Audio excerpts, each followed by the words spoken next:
Okay, we're learning Tanya, Rabbi Say. We're learning Tanya. I guess I'll speak to the machine first. What's today's your base? Base question, yeah?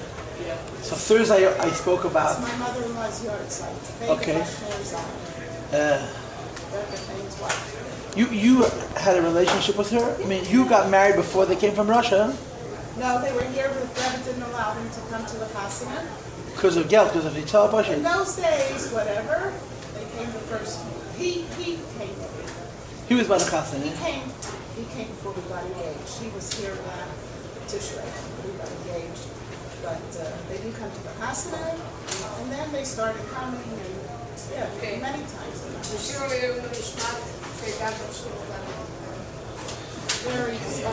So Hilke Zaltzman tells the story of how your Shved and Shvigid were separated for close to a decade.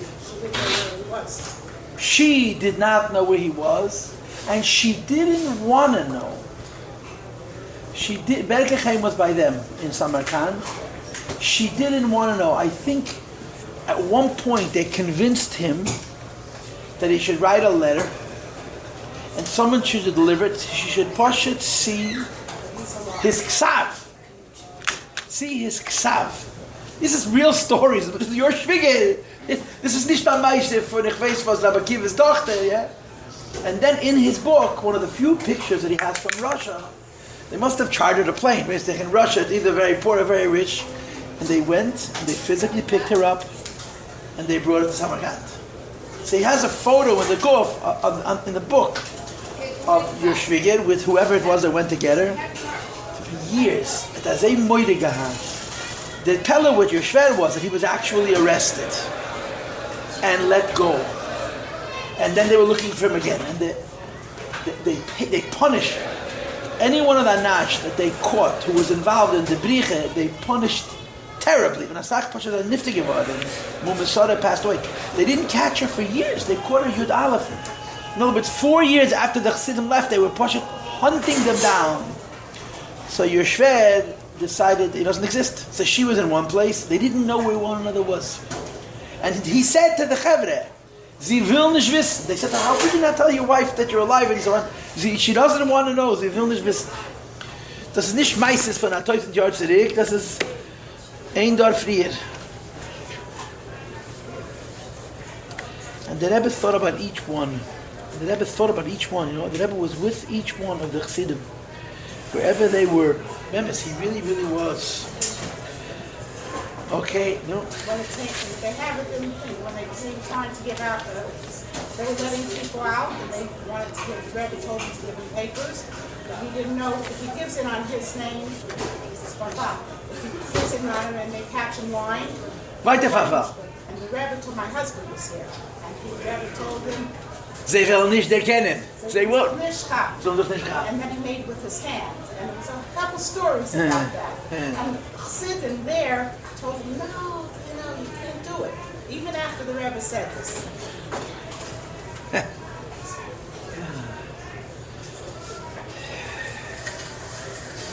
Okay, so we're learning Tanya. Again, I started saying that I wasn't here Friday, so Thursday I made a point of speaking about Rachel. Yesterday was Rachel's Yortzeit. I spoke about the Razor. Anyway, I'm going to say another story about the Razor. The Rebbe Rashab's brother's Yortzeit was also yesterday, Yud Aleph Cheshvan. He passed away in Tafrei Shayim Vav. He was a year and a half older than the Rebbe Rashab upon him. And he passed away 4.5 years before. He passed away in the beginning of Ayin Vav. And the stories about him and the Rebbe Rashab are complicated. And again, sehr groß. The Razor was Chassidim seriously considered making him a Rebbe. Seriously making him a Rebbe. One of those Geschmacka Meises. I think even the Friedrich Rebbe has this Meise in his own Hashimis that the first Kufa nobody knew was going to be a Rebbe. So you would go to one of the brothers and ask Eitzah. But just to be sure, you would go to the other brother and ask the same Eitzah. And anytime you did this, one told you day and the other one told you night. It was clear that it was a pattern. So the Rebbe Rashab upon him, you couldn't ask such a question. But the Razor, you could ask. So he said to the Zohar, how come it is that every time we go to one and we ask an Eitzah, and then we go to a second, ask a great Eitzah, this is what we agreed to. And Fashes, there was no intercom, there was no. And the Rebbe Gezok, the Rebbe Shab said, the Razor knew. How did he know? Because he was the Rebbe Rashab brother. If the Rebbe Razor said, the Rebbe Rashab knew. So in other words, there was everyone knew what's going on by the other. And Azef and Rebbe, in other words, if you're asking out Rebbe, you get an answer. If you're asking because you're shopping, you're doing shopping, so then we don't know you anything. It's a sweet story. But there's stories that happen after the Histalkas of Hashidin and Maisis. And some of them are hard to understand when you get to going into business. And how, when the Friedrich Rebbe says that in my childhood, when did I see my parents cry? When did my parents cry? Vetter Zalman came to Heiser, you understand? Vetter Zalman bought real estate on the elderly event because he was defined the tzavah of the Rebbe Marash. But the Hemshech Hasib Pavel, he moved back to Lubavitch at one point. And there's one story that I want to share with you. And there are several famous occasions on Lubavitch. And I get that mixed up. One of the famous occasions was their sister's chasana. They had a younger sister, her name was Chaya Mushkin. She married Moshe HaKohen Hodeshtin. She was the Friedrich Rebbe's aunt, and she was the Friedrich Rebbe's mechutenes there. Her son was Menachem Mendel Horenstein, who married the Rabbanis Hatzitkanat Shegel, the Rebbe's younger sister. So she got married in Nun Beis, at Eish Nun Beis. I mean, it's almost 10 years after her father's Stalkus. A few weeks shy of the 10th yahrzeit. And of course, her brothers made the chasana. And it was a big deal. It was a kumen in Lubavitch. The Rebbe said Chassidus, the Rebbe Rashab said Chassidus. So it may have been that, and also because there were several occasions where a lot of Anoshim Chshuvim, there were Kroivim, Mishpacha came. Anyway, one of those events, they were sitting together, and mit verbracht. And the Rebbe Rashab turns to the Razor, to his older brother, and says, Lo mir heden Chassidus v'tach. Let's hear Chassidus from our father, who had passed away by that point 12 or 13 years before. They stood up, the two of them. They walked away from the table, and they stood holding hands for 10, 15 minutes, and the tears were flowing. Then they came back to the table, and they sat down. And the Razor said the following. A Litva gleibt nicht, bis zählt mit Hand. Aber as zählt und es stimmt, that's the word. A Litvak is not a believer. A Litvak you have to prove. We are Litvisher. Lubavitch is a Litvisher Chassidus. The Friedrich Rebbe writes, why is Chabad so intellectual? Because a Litvisher Chassidus. Litva, als gewinnt Seichel. So Chabad, the Rebbe says, Friedrich Rebbe said, look at the board. No. We bald Chassidus, Chabad, they gewinnt in Russland. Russland, they gewinnt tiefer Limud. The Chassidus Chabad, a Litvisher Chassidus. So he said, a Litvak doesn't believe until you give him money, he counts it twice. He doesn't trust. But when he counts and he sees that the cheshbon is true, then he's the biggest believer of all. So the Razor says, a Litvak is not a believer. But in other words, I just heard, he was trying to say that I just heard Chassidus from my father, and I'm a skeptic. And if I'm telling you I heard. That's a sequel with the Razor. And I told you on Thursday, I remember I told you, the Rebbe Rashab said about his older brother, the Razor, Zaina nivas kenich euch nicht. The Rebbe said about older brother, the nivas of my older brother, I myself can't understand, because the Rebbe Nishmat said was being spoilers of how bottled the Razor was to his younger brother. I don't know if it happened in a day, but B'Seife Shaldover, the Razor was completely bottled to the Rebbe Rashab. The Friedrich Rebbe said that the Razor was a very, very big Baal Meiser. Was full of stories. The Rebbe Rashab himself didn't have any stories. Because the Rebbe Rashab did not go to Chassidus Verbringen. He didn't go to Verbringen. And he used to say, Ich bin gewähnt von Numen mit Chassidus allein, hab ich nicht gehad kein Zeit, für was warum Chassidus ist. That's what the Rebbe Rashab said. I was busy with Chassidus, learning and davening, so I didn't have time, what's arum Chassidus is, what's around Chassidus. Later on, the Rebbe Rashab went to the oil, and he said, Ich will haben die Shleimus eich. I want to have this Shleimus of Shemusha Shel Torah. And then the Friedrich Rebbe says, my father started telling me stories that I never heard from him before, and I didn't ask him for Vanata Hadimaisis. You understand?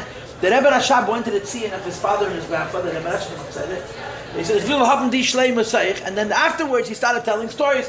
And the Frierdiker Rebbe says, I never asked my father what he started doing. But the Razor was a very big Baal Maisa. The Razor was a big Maisa. I'm almost certain that he was an Eidim by the Nezhin, by Psalmech of Nezhin. In other words, he married also a first cousin. The Rebbe Rashab married a daughter of Rabbi Yosef Yitzchak. The Rebbe Nafta and Rabbi Yosef Yitzchak were brothers. The Rebbe Marash and Rabbi Psalmech were also brothers. And he was an Eidim by the Nezhin. And the Nezhin, you know, the Nezhin is buried in the same oil with the Mittler Rebbe. If you go to Nezhin, I was in Nezhin. It's a very hard oil to visit. There's two places. In the oil in Nezhin, there's two places. In other words, there's one Matzeva, but there's two Kvarim. There's two. And the other cave is the Somech. He was the Mittler Rebbe's Anemikel. The Mittler Rebbe's daughter's son.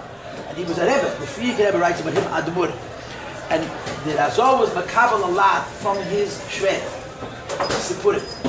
And the Frierdiker Rebbe says, my uncle had a very, very beautiful handwriting. A very, very beautiful handwriting. And he used to write very neat and very, very small. So he said he had Machberes there, 5 or 6 notebooks. You packed with the Rishimas that he had collected from what he heard. And he, of course, he didn't only hear from one person, he heard from many. And the Rebbe, my father, said the Frierdiker Rebbe, encouraged me that I should borrow these Sforim from my uncle, from the Razor. So he said, I borrowed them. My uncle gave them to me. I borrowed them and I read them. And I gave them back. Before the Razor passed away, he burnt all of these bichlach. He burnt them. And he put them he took the ash in a little bag. And he asked I should put it in with him. I think he's buried in Vitebsk. He's not in Lubavitch. Vitebsk. He lives in Vitebsk. So the Rebbe Rashab said to the Frierdiker Rebbe, did you copy over to the Shemas from your uncle? So the Frierdiker Rebbe said, no, I read them and I gave them back. And the Rebbe Rashab indicated Isvias Rotzen, that he wasn't so happy about it. And he said, no, nish gewollt hat man nish gedacht. That's what it was, if you didn't do it, it's a story, but you get to the Razor, whose yard was yesterday. We waren lichting an Reden for him, und sein Freitag for uns alle. Okay, so we'll learn Tanya Perek Tes. That was the last couple of lines. We're holding the very, very, very end. Acha Nefesh Habayis. Now, the way we learned Perek Tes was in a circle. You know, we learned to the end a few times, but each time we went back and focused on a different point. This is the end of Perek Tes. And these 2 lines you have also someplace else in Tanya. Maybe in Chav Daled. I don't have a Tanya here. You have the same idea about someplace else in Tanya. And this is the famous word that the Yetzer Hara doesn't really want you to do an Aveda. The Yetzer Hara has a shlichus. The Yetzer Hara has a job to do. So he does his job, and if he has a job to do, when he does his job be'emunah, he does it b'mizaf, you know. But it doesn't mean that he delights in his job, and it especially doesn't mean that he delights in succeeding at his job. Yeah? This is the word that you have in these 2 lines. Now the way you understand this in the big picture is that Perek Tes, like I said to you, I heard from Mashpiyim, heard from people older than myself, that there was a Seder when they taught Bachar and Tanya to start Perek Tes. There was a Seder, the last 2 lines of Perek Tes. There was a Seder by learning with young Talmidim to start Perek Tes. Because the first Prakam Ataka hard, Nefesh Elokis, Nefesh Habayis gets very entangled. Perek Tes is the Muhammad. Perek Tes is the Muhammad. Perek Yud is Tzadik, Perek Yud Aleph is Rasha, Perek Yud Beis is Beinani. So Perek Tes, so to speak, defines the story of the life of a person. A Muhammad between the Nefesh Elokis, a Muhammad between the Nefesh Elokis, a Muhammad between the Nefesh Elokis and the Nefesh Habayis. No. So if you're describing a Muhammad, a war between the godly soul and the animal soul, you have to explain each one's priority. So he started off the Perek by saying where each one lives. At the very beginning of the Perek he said that the Makayim Mishka Nefesh Elokis lives in the Moyach, in the brain, and in the Chol HaYemoni Shabalev, which has no B'dam, the right ventricle of the heart. And the Nefesh Habayis lives in the left ventricle of the heart, which is Bolei Dam, full of blood. And then the Rebbe continues, and each one wants to conquer Ir Ktanazu Aguf. Right, the body is a small city, and each one wants to take over. But Lashon uses V'lei Yavet Zor B'teicham. There's no compromises, there's no ceasefire, there's no conditional surrenders, there's no pshadas. It's business of. The Nefesh Elokis wants to take over the body, and the Nefesh Habayis should never get an expression. And what we did in the last 4 or 5 classes, or whatever number of classes we had in this Pedic, was describe the Nefesh Elokis's perspective. So the Rebbe finishes, however, Nefesh HaBahamis Shemei HaKlipa, the animal soul from Klipa, Retzeina Lehepach Mamish, it wants exactly the opposite. In other words, the Rebbe says, I'm telling you one line of Nefesh HaBahamis, one line. Nefesh Elokis was a page and a half, was close to 2 amudim. Nefesh HaBahamis is one line. So how is it fair? He says, Pasha, take everything I wrote, rewrite it from the perspective of the Nefesh. You understand? The Rebbe says, I don't have to explain it to you. Since I explained to you how it is by the Nefesh Elokis, and by the Nefesh HaBahamis, it's exactly the same lehepach. 180 degrees, exactly what I just told you about the Nefesh Elokis. Reverse it, describe what the Nefesh HaBahamis, and you'll understand precisely what the Nefesh HaBahamis wants. The Rebbe says. In other words, it's Zeh le'uma zeh. So the Rebbe says, I don't have to explain it. It's self-explanatory, yeah. But of course, the self-explanation is a little bit not the same, Avos. Because by the Nefesh Elokis, it starts from the Moyach. And it goes to the left, remember? Then last week's conversation, 2 weeks ago, it goes from the Nefesh Elokis. Then it goes to the Nefesh HaBahamis. It goes from Ava Kirish Be'esh to Ava Rabba to Av Tanugim, a whole bunch of steps. By the Nefesh HaBahamis, it starts in the heart. And it goes from the heart to the brain. And to the right side of the heart. It was backwards. First the heart. I had when I started teaching, Rabbi Bukatal Shalom was Rosh Hashiva. I was a young V'cholu, and he was a Rosh Hashiva. He was a Ben Shivim, maybe a Ben Shmoinim even. He was not a youngster. Rabbi Bukat was a Polish idiot, very dynamic man. And there was nothing verschlafen about the B'chaimaya Bikin. He was fire. He said to me once that the Rebbe, the Friedrich Rebbe said, Chaimaya, he spoke in a Polish accent, Chaimaya can zugen a pnimis chsidish word. That the Friedrich Rebbe said when he get to a certain Indian about him, Chaimaya, his name was Chaim Meir. Chaimaya, the Friedrich Rebbe said it in a Russian accent. He said it in a Polish accent. Chaimaya can zugen a chsidish pnimis word. So he used to say by his Fabrengenischen all the time, this was one of his Matbeis HaMalchus, I heard it from when I was a Bacher also, that there's Melech and there's Lemech. And Mestama he heard from his Mashpim. What's the difference in Melech and Lemech? Melech is Moyach, Leiv, Kovid. And Lemech is Leiv, Moyach, Kovid. That's the whole difference. Nefesh Elokis is mind, heart, and then Kovid. Kovid means the lower part of the body, which has to do with action. The Nefesh HaBahamis says Lemech, Leiv, Moyach, Kovid. And he knew how to make whole Fabrengen out of Lemech. His Lemech was a very freilich Lemech. He beat up on Lemech. Ganz Geschmack. He used to Fabrengen about Lemech. And a Lemech is a Yiddish expression for someone who's a weakling, who's nicht kein Steirigkeit. And this is a Lemech. Lemech means he lets the mind be ruled by the heart. So when it says here Lehepach Mamish, it's Lehepach Mamish not only that it's the mind, it starts from the heart, not from the brain. It goes from the heart to the brain. And it goes over from the Nefesh HaBahamis into the domain of the Nefesh Elokis. I don't know exactly how that works, going into the domain of the Nefesh Elokis. The Alter Rebbe says later in Tanya that the Nefesh Elokis, when the person doesn't have Aveda, Chavdalah, so the Nefesh Elokis is forced to do the Aveda Bal Karche.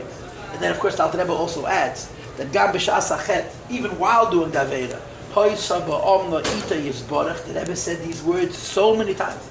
Hoysa Ba'omna, even while the Nefesh Elokis was doing the Aveda, because if the Nefesh HaBahamis does Aveda, the Nefesh Elokis is forced to do along with her, or him, or it. But Gam B'Shas HaChet, even as it's doing the Aveda, Hoysa Ba'omna, Ita Yizborach, the Neshama is Omna, is loyal, is Gitrai, is dedicated to Ita Yizborach, to the Eibishter. So this is Taich, Lehepach Mamish. That's it, one line, equal time, like I said to you a few times. How is it equal? Study Nefesh Elokis, do everything backwards. Backwards means not the Seichel the Nefesh HaBahamis, but forget, first left, and from left to Moyach, and from Nefesh HaBahamis to Nefesh Elokis, which again, I don't understand exactly how that would work. That's how it happens. But then the Alter Rebbe finishes, and he says, L'tevasod, you should know that the whole Nefesh HaBahamis, with all his desire for Behemiyah, is really doing it for the benefit of the Adam. And Adam doesn't mean the human being, Adam means the Yid, the Neshama, Nefesh Elokis. Why? Sheyizgaber Aleha v'Yinaschem. The Eibishter gave us a Yetzer Hara for one reason, that we should overcome it. Like the Rebbe used to say all the time, that the Lamasa Yadecha Tichsef. You don't want to have Nahama de kisufa, bread of shame. You want to earn what you have. You'd rather have one portion that you earned than 9 portions to get from somebody else. So Eibishter gives an Bahamis and a Yetzer Hara that gives us difficulties. The only reason for these difficulties is that we should overcome him. And by overcoming him, so then the avoid of the Nefesh Elokis, it's not just that we're exercising free will and we're earning it more. It's a deeper avoid. You have to overcome an obstacle, then the avoid it's even deeper. And the only reason we have a Yetzer Hara, we should overcome it. And the Alter Rebbe brings it also in Chabez, in chapter 22, which is a distance from now, where the Alter Rebbe speaks how the only reason the Eibishter created Klippa, he spoke about Klippa, today that the Lahanish HaReshoyim that live in a world, punishment in the Reshoyim and also a similar idea. So the Rebbe says you should know the Yetzer Hara really wants you to do what the Eibishter wants. His job is to make you really do it. So Paltiel, practically, actually, his mitzias is to be an obstacle, is to be what the Friedrich Rebbe used to call a klugin kid, a smart aleck, an oiber chacham, to try and get a person to do what this hepech ratzon had. But he doesn't want to win. He wants you to win him. In other words, his job is to test you. The purpose of the test is not that you should fail the test, that you should become strong because of the test. So he's not happy when he succeeds. That's his shlichus. And he does it mit dem ganzen Herz. He does it with his whole heart. But the Rebbe Tamal gefragt, the Rebbe say, why when Mashiach comes, the Rebbe shech the Yetzer Hara? This is his inyan, right? That's a kasha. So the Rebbe says in Tanya that the emes, the Yetzer Hara tests us only to make us stronger. And he finishes off, Kim Moshel Hazeinish B'Zeir HaKadosh. In Zayar you have a story, and again this Moshel Hazeinish B'Zeir HaKadosh is mentioned later on in Tanya as well. We're just finished Perek Tes. We just finished Perek Tes, which is page 28. Yudal Dom B'Zeir. Just mamish not the last one. But in Zayar there's a story. There was a melech, a king, and he has a prince. A prince is going to be the next king. On the one hand, who is more qualified to be a king than a prince? He grows up in a palace. He has a breitkeit, he has a vision for a country, because he grows up in a home that thinks in those terms. So he has the capacity to think big and to worry about a whole country. On the other hand, he doesn't live in the real world. Why? He has a silver spoon in his mouth, a gold spoon in his mouth, a platinum spoon in his mouth. He's a son of a king.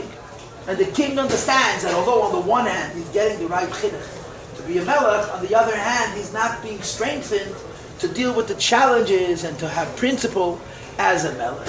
So the king hires a friend for the prince to try and lead him astray.